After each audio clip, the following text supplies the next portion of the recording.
Here we go. Good evening, everybody. Welcome to our Tuesday night specials where we interview fascinating, interesting people. And now we got a whole bunch of people. So we have the Tannenbaums with us all the way from Iowa. So let's meet everybody. If everybody tell us your name and how old you are. Oh, that's a good one. Gonna Come start on, talking. that's a trick question. All right. Well, I'm. Oh, so we'll do Yisrael after. So I'm Josh, or Hi. Yoshua, or Rabbi Tenenbaum, And where are you from originally? depending on who I'm talking to. I'm originally from the Five Towns, For and all the uh, and great I things just in and I actually just had a birthday, and I turned 44 years old. Happy birthday. Thank Your you. blessings and brachas. And who is the whole gang we So, got here? Let's meet so, everybody. so my oldest Yisrael is here. Hello, Yisrael. How old are you? I'm 19. Hello, Yisrael is 19. Who else we got? Yisrael just came back from yeshiva, and he started college here locally, I'm Moshe. and he's Beautiful. also doing smicha online. I'm Nice. Moshe. I'm 15. Moshe is 15. You got to speak up a little bit, guys. Who else we got? He's 15 and he's here. He was the oldest home until Yisrael came back, and we have two boys in between Yisrael and Moshe that are away in yeshiva in Morristown. Oh boy. Okay. And who else we got there? I'm Benjamin. I'm 14 years old. Hi, Yamin. Thanks for joining us. Who else we got? I'm Ari. I'm 12 years old. Ari, you're 12. When's your bar mitzvah? The week after Purim. The week after what? Purim, week after Purim. Purim. Beautiful. Coming up in just about 5 weeks. Mazel tov. Yes, Who else we got? yes. Heavily practicing. Nice. Film, and I am 11. You're Mendel and you're 11. Beautiful. Who else we got there? Talia. Hi, Talia. How old are you? I'm 9. My birthday's coming up in March. In March. Happy birthday. Who else we got? My name is Daniela, and I'm 8 years old. Hi, Daniela. 8 years old. Who else? My name is Ezzy, and I'm 7 years old. Your name is Ezzy. Hi, Ezzy. Who else? Yaakov Ezra. Yaakov Ezra. Who else? 5-year-old. I missed your name. I'm sorry. What's your name? We call him Mac for Maccabee. His name is Matas Yahu. Matisyo, and you're 5. And what's your name, sweetie? After that is Orly, hiding in the back over there. Hi, Orly. How old are you?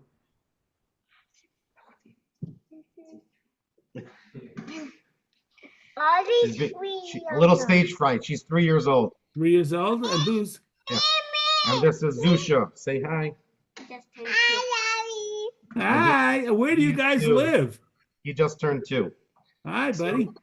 So we live in Iowa on a farm on the outside of the city, outside of the area known as the Quad Cities. Funny enough, it used to be called the Tri-Cities, and then they You added. guys look like you brought your own city there. Yeah, pretty much.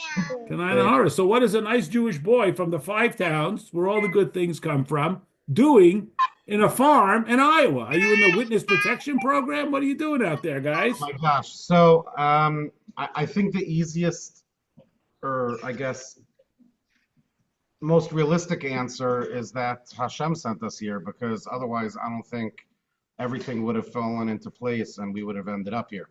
The longer, shorter version would be myself and my wife traveled from the 5 towns to upstate New York to the Rochester area. She was in medical school downstate in the New York area, and then when we moved upstate, she did a residency in Rochester, New York, right near Buffalo. So hold on, stop, hold on. I'm not letting that pass. So you're living in a farm, you have Kanina Horror, lots of kids, 2 others that we don't see, and your wife is a doctor. Slacker. Yes. I know. I feel like the slacker, because my wife basically from the start of medical school had a child every year, through medical school, residency, fellowship, through all of her training, and then. Wait a second, where are these oppressed Hasidic women I always hear about? So you'll see her shortly in Mirz Hashem. She'll be. Oh my gosh.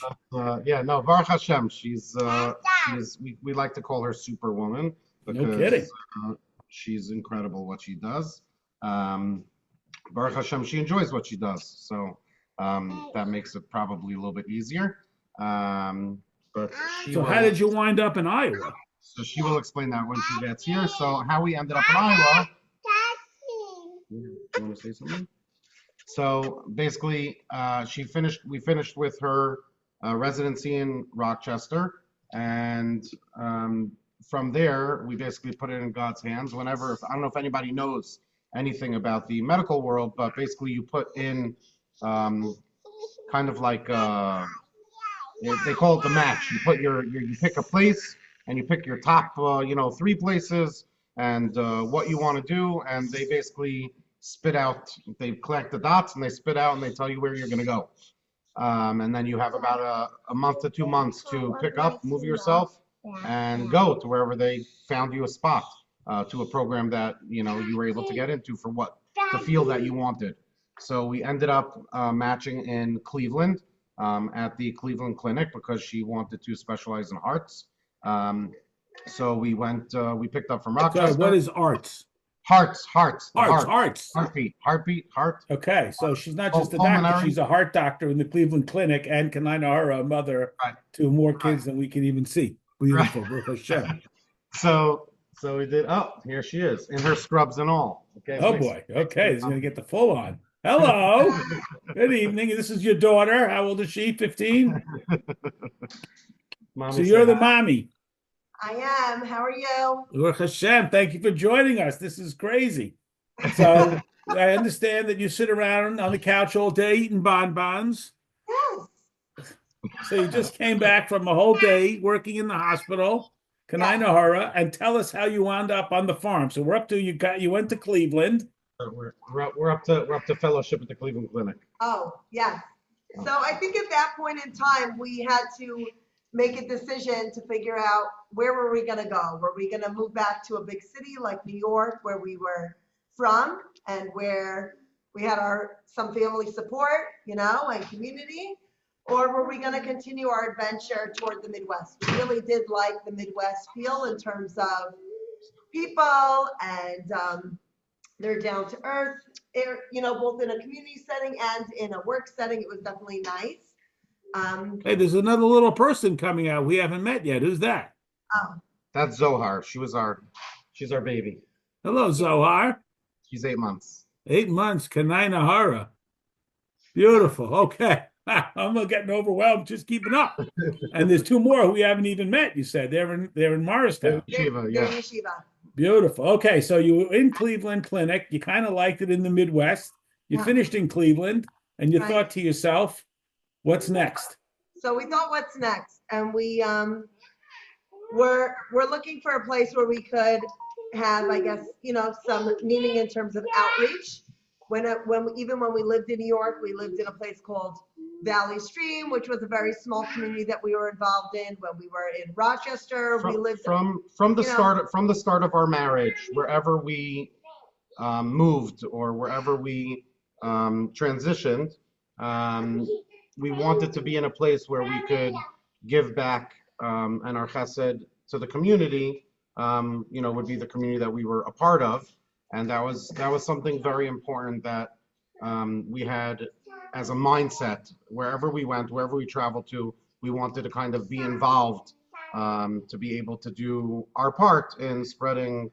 Chesed was really our kind of the spark on our eye, doing chesed within the community. And so when we first got married, we moved out to Valley Stream in New York. This way we were able to utilize everything that the 5 towns had to offer, but we were able to help a shliach and a community on the outskirts of the main city. And Baruch Hashem, by the time we left there after hosting people and living there for several years, when we moved in, there was not a minyan. And when we left, we helped bring enough people to the community that they had a standing minyan, weekly Shabbos minyan every week. Beautiful. It was very special. From there, when we went to Rochester, we worked with Rabbi Machkin and Rabbi Vogel, and we did outreach in the Rochester area.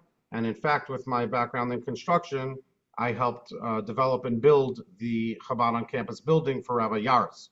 It's actually part of what helped us officially move up to Rochester. We were there for 4 years, and for the first 2 years, I was traveling back and forth because my business was in New York. Mhm. So that was not easy. That was tough. But Baruch Hashem, after about 2 years, with the contract signed of me building the Chabad on campus building, it was enough to help me move up to the Rochester area and be with my family full time. Beautiful. Okay, so then you're off to Cleveland. You liked it in Cleveland. How long were you in Cleveland for? So It was just a 1-year fellowship. My fellowship was in cardiac anesthesia. So Mhm. that involved me being in an open heart surgery. So I wanted to continue that, and I needed a hospital that was large enough that did those types of surgeries. And we wanted a community that had some Yiddishkeit that we could be involved with. So Betancourt, Iowa, checks all the boxes. You got big from community, you got big hospital. exactly. It's a match made in heaven. And What in the also- world are you doing in Iowa? Tell us. In all the background, though, what we didn't really talk about much is that we did like the idea of farming or doing a farm. We did want and did have at that point. In Cleveland, we had 8 kids. Baruch Hashem. We had 7 boys, and that year we had Talia, our first girl. We had to leave Oh. New York just to have a girl. So So we knew that being in a larger community or a bigger city like New York we knew what our lifestyle would be. We knew it would be a little bit more challenging financially, costly for us.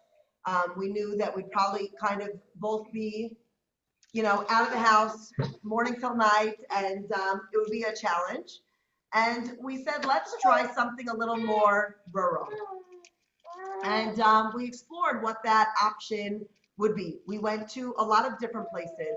well, I think in the end, what it really was is we had this dream of kind of having a city house or an apartment, whatever it was, in town to be with like the center of the community for Shabbos, and then during the week being a little bit more out, having some land and being able to have that farm lifestyle. That was the initial thought. Now let me back up. You grew up in Five Towns where I'm from.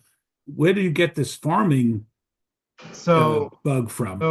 So it's a great question. I think it has to do a lot with personality. Growing up, my family used to go to this place called Golden Acres Farm and Ranch during the summer. And when I was like 13 years old, I on my own went over one summer when my family was there for a whole 10-day vacation. I went over and I spoke to the owner, and I asked them to create a camp that I wanted to spend more time there. And basically the owner came over to my parents and said, we're ready to we could help create a camp if you could get, three other kids. And my parents were like, what are you talking about? They didn't even know that I went over to the owner and started speaking to them. I loved being in the country, in the fresh air, with the animals. It was very therapeutic. It was really enjoyable, even though it was really tough. You got up at the crack of dawn to, bring the animals in from pasture, and you were milking cows twice a day, and because they had a little bit of everything there at the Dude Ranch. That was my first real experience living that farm lifestyle, and it was special. It felt great. I really loved it, even though it was hard work. It was very enjoyable. Being around like the atmosphere, the animals, that big open sky air. It was nice. I enjoyed it.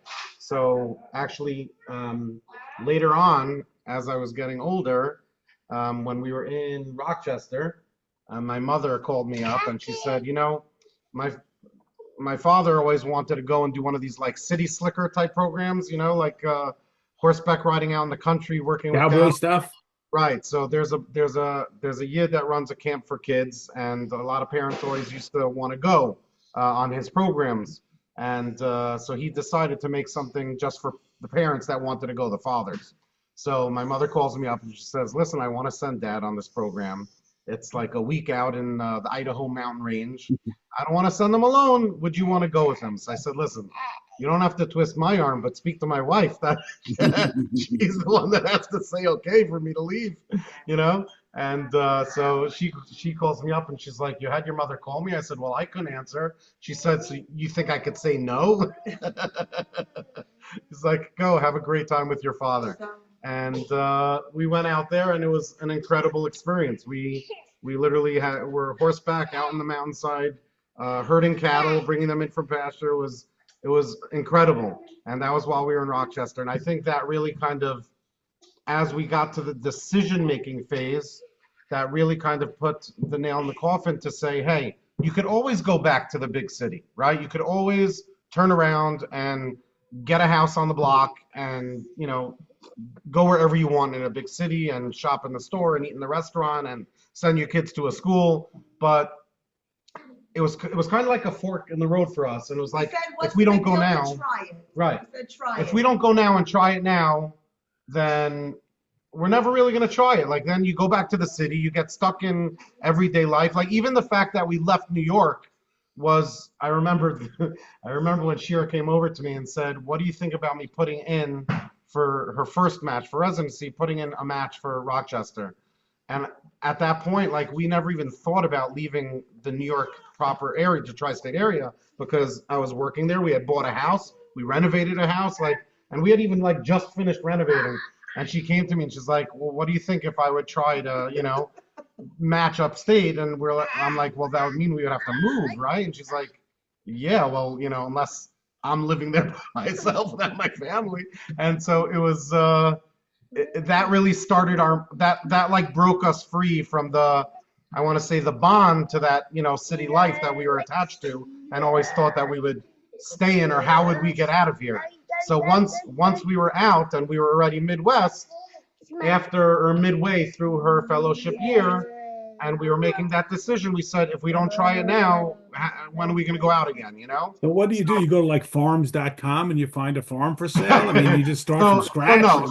I mean, listen, there were some fundamental things that we really were after. It was a few things, like not being too far from kosher food that we couldn't, you know, give our family what they needed. So, like for us, we typically were close enough that we drive actually to the Chicago area to pick up necessities like our Chalav Yisrael milk and our meats. And we have big freezers here, and we'll, you know, go every so often and we'll buy in bulk and we'll bring everything home and we'll freeze everything.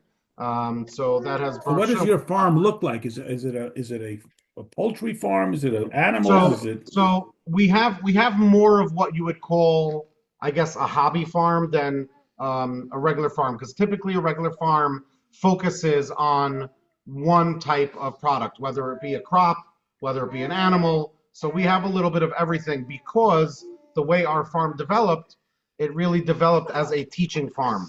So we have groups that come out here from everywhere. I mean, from LA to Florida, from New York to Texas, we get groups of people out here. Remember, so as you said, we're from the city, and although my husband had some background in experiences with farming, we were no farmers, right? And so we do homeschool our kids, and as part of their learning, we would learn and do farming as well. And you're a full-time cardiac anesthesiologist. Right.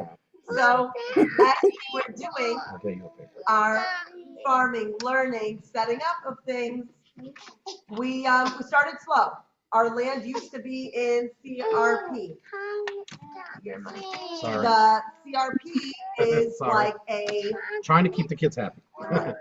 You're getting us a real feel for your life. Got some goats come through, a couple of cows, a tractor. Listen, about a month ago we had 4 goats over here. So So the land was restricted in its use. It was like in a conservation type situation. So we had to do everything from preparing and planting fields. We have about 8 to 10 acres of alfalfa hay that we planted and prepared those fields. Do you do that yourself, or you have workers? So, right. Here's your workforce. We breed our labor on the. So, I mean, we have some neighbors that help out with some things. Like, for instance, we hay at this point. We're at the point where we hay our large field in the front and the back. Hey, who doesn't? We have a neighbor up the block that bales our hay for us. He cuts and bales our hay. I got a friend like that too. Right, exactly. Bales all my hay. I say up the block, it's our neighbor. It's like a mile up the road, you know? So what is the response? But I don't imagine you have too many other Hasidic neighbors whose the wife is a doctor, Kanai Nahara, such a big family and a beard like that, maybe beards are a little more popular than the other. So, What's so I their have, I have to tell response you, been to your presence? the general response has been incredibly sweet. People are just, in general, moral, down to earth people. And in fact, with everything that's been going on recently, I can't tell you, walking around in the stores here with my yarmulke, my tzitzis out, how many people stop me and We say, get stopped you all know, the time. yeah, and talk to me about what's going on and make sure that they know that people are, that not everything is what you hear in the news, and we're on your side, and we support you, and please. And it's really nice. It's really nice, and people in general are very sweet. Now, being that we have a learning center, we certainly have had those one or two sour apples that have either called us or sent us an email to our public line, saying, hey, Jews, you guys, you're not good people. But the overwhelming majority has been very welcoming, very warm, and just really sweet and kind. Part of the benefit of my practice, people know that I'm an Orthodox Jew going in with my scrubs and scrub skirts, right? They have a special shelf for my scrub skirts there. They know that they have offered me a Shomer Shabbos position. That's part of why, like we were talking about a few fundamental things we were looking for, and we started talking about the food.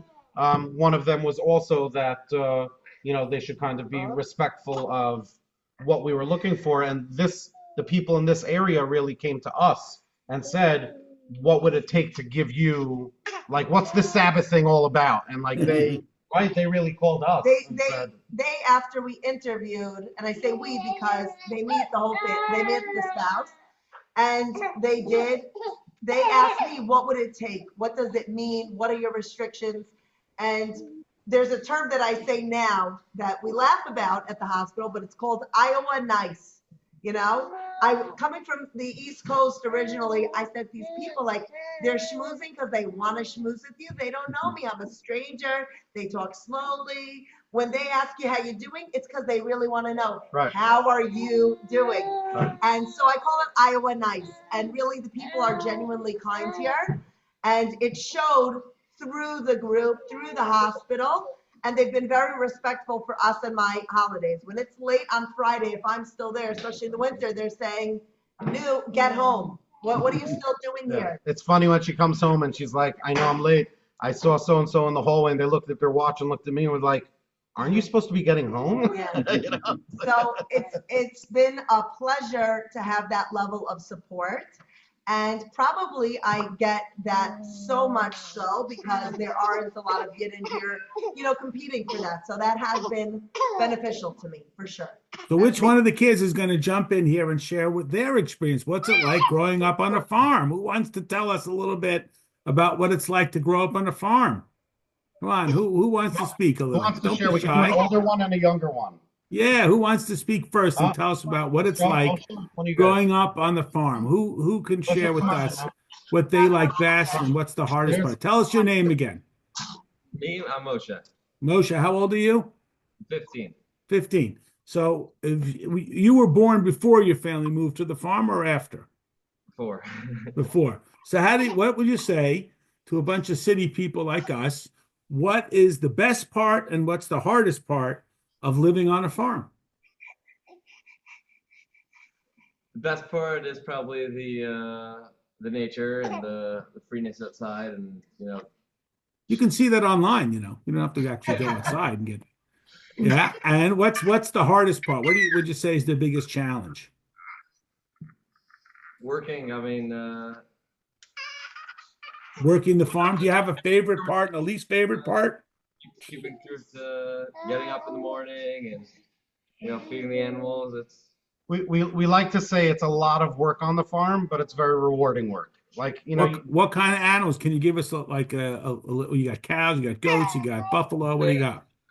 we have goats, we have chickens, we have bees. We use like the honey for Rosh Hashanah. Tell them your chores. Tell them what you have to do.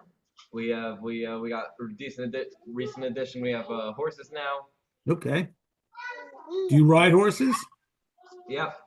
So what are some of your responsibilities? Just a couple of examples. So you're talking to the right person because Moshe actually has most of the morning responsibilities due to his schedule and due to his age. He's really, when I'm not around or whatever it is, he's really been kind of my right-hand man. So you're talking to the right person. Okay, lay it on us, Moshe. Go for it. Every morning you basically get up, you go out usually about 7 in the morning is usually the latest I could get out. So I get out, you give them water, each bucket. If it's ice, you gotta crack the ice out and fill it back up. Then you give some of them, you gotta rip apart the hay bales, give them hay. Others, you give them like pellet feed. Yeah, so when they go to have newborns or whatever, you also need to put them in like separate pens so the babies and the mothers can like huddle. About how many goats do you have? Just give us a sense. What do we have? 25. 20 something now. Mid 20s somewhere. 20s. Okay, don't lose them. You know about Moshe Rabbeinu, chase that goat for days. Okay. So do you enjoy that? Is that like nice or it's interesting. Great. Okay. Anyone else want to jump in and the other kids want to share about what their experience is like?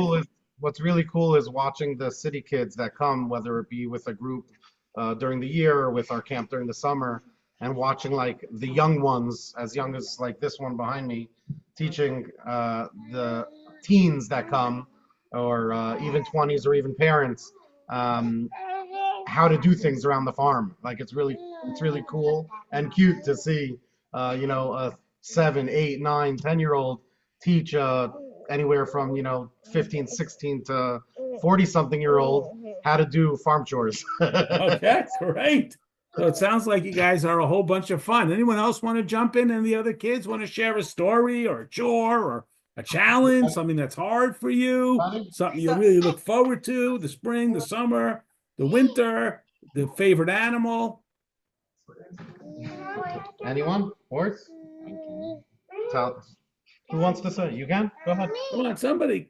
Yeah. Just tell us your name again. Come in front of the camera. Just tell us your name again. I'm Binyamin. I'm 14. Okay, Benjamin, what do you like the best? So the best is definitely having the nature. You have the space. It's not like in this city, like I hear from people that come, like I can't imagine being in school 10 hours a day. Me neither. sitting doing schoolwork at night. You have much more freedom and you have all the space outside. And probably the least favorite thing is definitely with you're not by family and everything. But other than that, it's really amazing with school and everything. You can go at your own pace being homeschooled. So in Anahara, you have enough family that looks like it to keep you busy. Yeah, so well, it is true. Probably one of the hardest things is being further away from family, where you can't just go up the block or get together any Shabbos you want. Instead, it has to be like a planned visit or a trip. That's definitely tough. I would say the two hardest things for me are probably family, or I would say a combination of like family and my close friends that I had in the city, and timing. A Jew coming from the East Coast. Oh my gosh, people in the Midwest are so punctual. That's probably one of the hardest. I have a little bit of a story to tell you about Midwest and independence and the kids as they do things. So Yisrael, my oldest, was 5th grade age when we moved here. It was 10 years ago. Moshe, that spoke before, went to kindergarten in Cleveland, but otherwise has been homeschooled. So with homeschooling, Binyamin touched on it. We do give some standard classes, right? They learn some English, they have Hebrew, they have different things, and we've used different sources throughout the years. We always modify it according to people's needs and desires. But with the homeschooling, you have a decent amount of time to do some extracurriculars. And for example, my son Yosef, who is in yeshiva right now, he was 15 at the time. And he actually, and Levy, mentioned some interest in doing metal work. They wanted a forge. They wanted to learn how to make knives, work with metal, etc. So I said, you know what? That is something to learn about. So they got a book, they researched, they learned about it a little bit, and they got a forge. Yes, he says 14. Was he 14? He's 14. So he did it throughout the year, and he learned to make different projects and things. He made keychains or corkscrews. He made Bottle curtain rods, openers. bottle openers, the things for paper Banana towels. holders. You're right. All sorts of things. And banana. So he told me, "Hey Ma, I was thinking that maybe I could sell some of these items at, the county fair or something this year." I said, "Okay, all right. I'm open-minded. We'll talk." So I go to work, and then I come home, and he says, "Oh, so I just wanted to talk to you. I called the fair office today." I said, "Oh, wow, initiative, right?" It's like he's turning 15 at the time. So he called the fair office and he says, "Yeah, so I'm going to actually do live forging at the fair. I need to work on getting a liability policy, and they're not going to charge me, and I can keep everything I make, and it's going to be for this summer. So in like 2 months, I'm going to have a spot at the fair, and I'm going to sell my stuff and show people and give demonstrations, like a show of how I do it." How to forge items. Yeah. And he did. And then he went back the next summer and did it again. He was very successful, thank God. This is a kid who was 15 at the time of the fair, who had something that he decided he was interested in, learned about it, a skill, was successful at, and then because of the homeschooling initiative that's fostered, we supported him through with something that he enjoyed doing, and he had mazel in it. And I think that that's what the homeschooling option has its ability to do, to foster certain things that the kids are interested in along with their other interests. And I guess you could do this in any setting, it doesn't have to be homeschooling, of course, but it did help in terms of the fact that the kids realized if I want to do something, I could do it. People will support me through it. And that's been, I think, part of the adventure that I never really thought I'd have or do. I never thought we'd do homeschooling. I mean, I guess kind of similar to the way we even take on each animal, right? Like we research it, the kids get a project. It's been an evolving adventure like anyone's life is, but it's certainly been a lot of fun to watch. Moshe now does wood laughing. The kids have building projects with my husband all the time. They built the chicken coop. They built the goat shed. One year it burned down. They had to quickly makeshift another goat shed. I mean, things happen at the farm all the time. But the fact is that the kids are learning mechanics, building, taking care of animals, responsibility all through that process. And I think that that has been a very nice way to raise the kids. Well, this has been amazing. I don't want to keep you. You guys have a busy enough life. Just give them an opportunity. If anybody wants to unmute and jump in, like the real quick question, we want to give the Tannenbaums, time to be with their family. They got a lot going on, but if anybody has a quick question, otherwise, we're going to say goodnight and thank you, 1,000 thank yous. It sounds like a whole lot of fun. And where can people find you online? Do you have a website for your programs? Yeah, so we have a website called Jewish Life Campus. And Jewish Life Campus. Jewish Life Campus, yeah, JLC, Jewish Life Campus. And we also have a camp program that we run for boys 13 to 16, and that's Camp Shtetl. Camp Shtetl. So Google around Jewish Life Campus. We want to thank you for spending this time. This has been fantastic. A lot of fun. Mac wants to share just one thing. Oh, please, yeah. Recently, we went to the vet, and they had to remove one of the horse's teeth. Oy. So he wants to show you because they let us keep the tooth. That's a tooth? I thought that was hold it up. And this is actually a very small tooth. That is an actual horse tooth. A horse tooth, yep. Tooth Fairy should give you $2.50 for that. Look at the size of that. Typically this is the bottom where they chew, and it's usually about this long. Oh my goodness, look at that. Can you hold that up a little bit more, Mac? You want to see that again, buddy? A little bit prematurely, so it needed to be removed. Oh my goodness, look at the size of that thing. Yeah.